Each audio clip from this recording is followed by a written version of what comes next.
Hello everyone, ఈరోజు మనం delivery ఇస్తున్న car Suzuki Wagon R CNG cum petrol. So first complaint వచ్చేసి క్లచ్ పెడల్ అనేది కంప్లీట్గా హార్డ్ అయింది. సో వెహికల్ వచ్చేసి 70,000 కిలోమీటర్స్ తిరిగింది. సో చెక్ చేస్తే గేర్ షిఫ్ట్ కూడా హార్డ్ ఉన్నాయి and there is no sudden pickup. So స్మూత్గా కూడా లేదు vehicle. So complete gear box dismantle చేస్తే క్లచ్ రిలీజ్ బేరింగ్ కంప్లీట్గా డ్యామేజ్ అయింది. సో ఇది కంప్లీట్గా బర్స్ట్ అయింది release bearing and clutch plate కూడా కంప్లీట్గా రిమూవ్ చేస్తాం.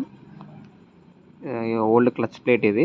ఈ క్లచ్ ప్లేట్ కంప్లీట్గా హార్డ్ అయింది అండ్ క్లచ్ డిస్క్ కంప్లీట్గా బర్స్ట్ అయింది.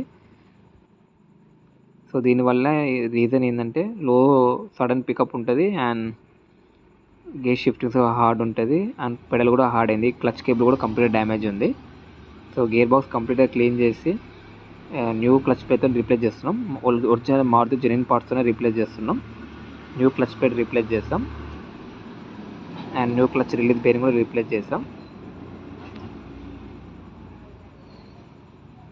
సో ఇది old and new clutch cable. So కంప్లీట్గా గేర్ బాక్స్ అసెంబ్లీ చేస్తాం. న్యూ క్లచ్ కేబుల్ కూడా రీప్లేస్ చేస్తాం.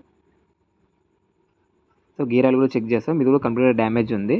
సో న్యూ గేర్ ఆయిల్తో రీప్లేస్ చేస్తున్నాం. సో దీనివల్ల గేర్ పర్ఫార్మెన్స్ కూడా బాగుంటుంది.